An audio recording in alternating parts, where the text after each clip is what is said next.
Hey, welcome back again, and this is the episode 7 of the World War II, Lost Treasure World War II, Yamashita's Gold. And last night's episode really was taking off, and I was like getting all interested. Then I'm finding out next week's the season finale. And basically, they were looking for the cave behind the rocks, and they drilled some holes, and they broke open the rocks, and they moved it, and they said, oh no, and next week. But next week they go to Nueva or Merda or something like that. And basically this is one of the larger provinces in the Philippines. It's a little north of where they're at. And you can take a cave tour for like 150 pesos. So I'm pretty sure that's what they're going to do. They're going to go to this cave that's in this, it's a little bit north of the caves that where they're working at, and that's the cave they're going to go into and check it out.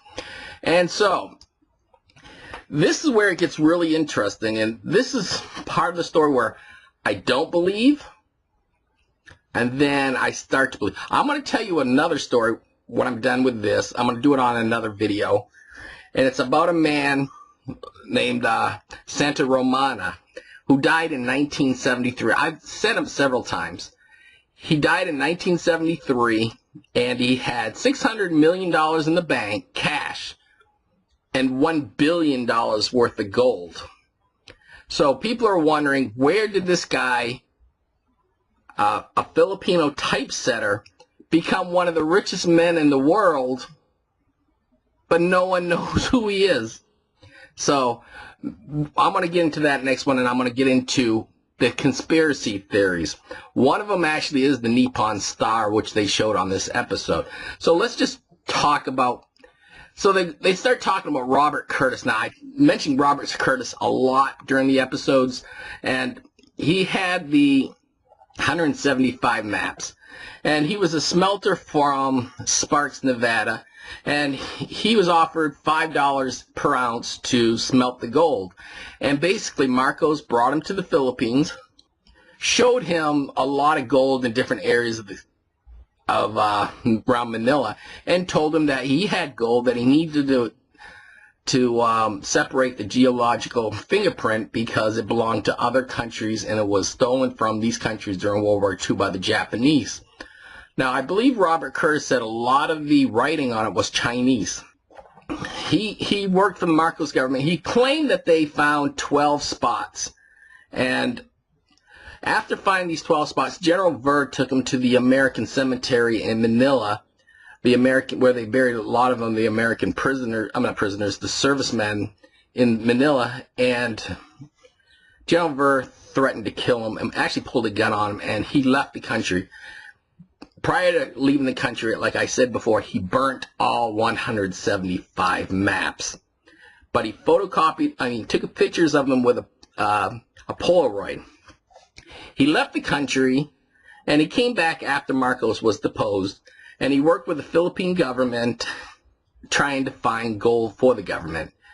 And he was eventually forced out because he worked, all the information he did never panned out. There was a cave-in in Fort Santiago. That's where I was at. There was a cave-in in Fort Santiago, which several people were killed, and the Philippine government had to say, yes, we are looking for the Yamashita treasure. So he left the Philippines, and he worked with Nippon Star to give him some advice while they were looking for Yamashita's gold and other investigators on where Marcos put his money. And his code name was O'Brien. And he stated in the deposition, now this is what I caught here, and I actually had to do a little math, a little bit more research, and this is why sometimes I think the lawyer, Cartwright, did not believe Robert Curtis. He said the more Robert Curtis talked, the less he believed them. And what he said was in Teresa 2, which I talked about early in some earlier episodes, he said there was about 150 crates in this cave or this burial site, and each one had a ton of gold in each crate or box. And he also said that he helped Marcos find 12 burial sites, and that A guy named McDougal, a Green Beret, found 1,500 tons of gold in Fort Santiago. Now, McDougal now has come out and stated he never found 1 ounce of gold. And so, this is what really is weird. Now, Cartwright, the lawyer for Rojas, said the more Robert Curtis spoke, the less he believed the story. Because here's one thing I found. He said there was 150 crates at 1 ton each. And if you did that, made that into metric tons, that would have been 163,000 metric tons of gold. According to the United States government, there's only 244,000 metric tons of gold on record being held or ever been produced. And each year there's between 2,500 to 3,000 metric tons being produced or mined. And the average, we'll just say 2,750. So 2,750 metric tons are actually produced per year, give or take. And in 1986, if you subtract 2,750 metric tons per year, that would have equaled about 150,000 metric tons. And if you do that, Robert Curtis now is saying that 100% plus more gold was actually in Teresa 2. 163,000 metric tons was in Teresa 2, when worldwide there was only 150,000 metric tons ever been produced. So he's either very over-exaggerating the numbers, Marcos told him that's what was in there, or he's just making up numbers, not realizing what it was. He did work for Marcos. There's no argument with that. He worked for the Lieber Group, L-E-B-E-R. So he said, the lawyer said he doubted doubted Robert Curtis. The more he spoke and more he listened, the less he believed the story. In fact, when he got the letter asking him to do the Roger Roxas case, he actually thought it was a joke and threw the paper in the garbage.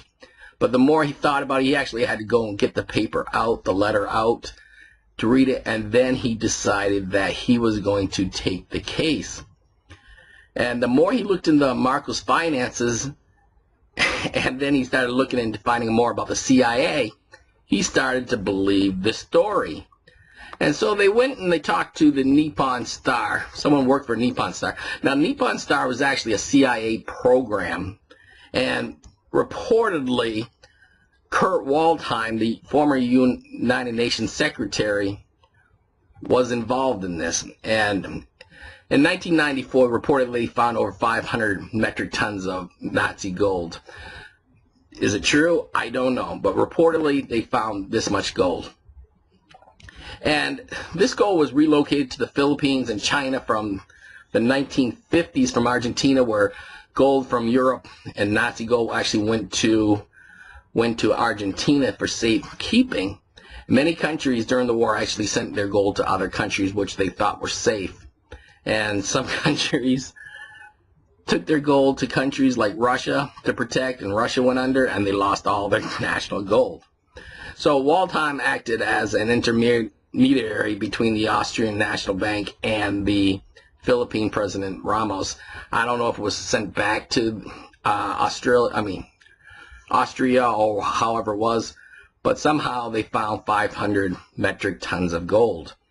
And so they talked about one guy that worked for Nippon Star, and he actually died. So this is getting really interesting. However, next week's the last week. I want to get into this.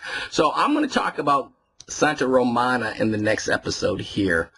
So, sorry, this one's just short, but they were really going to get into the good stuff here. And I hope next year they talk about all the conspiracy theories and they go around, because it will be one very, very interesting show next year if they go that route. All right, thank you.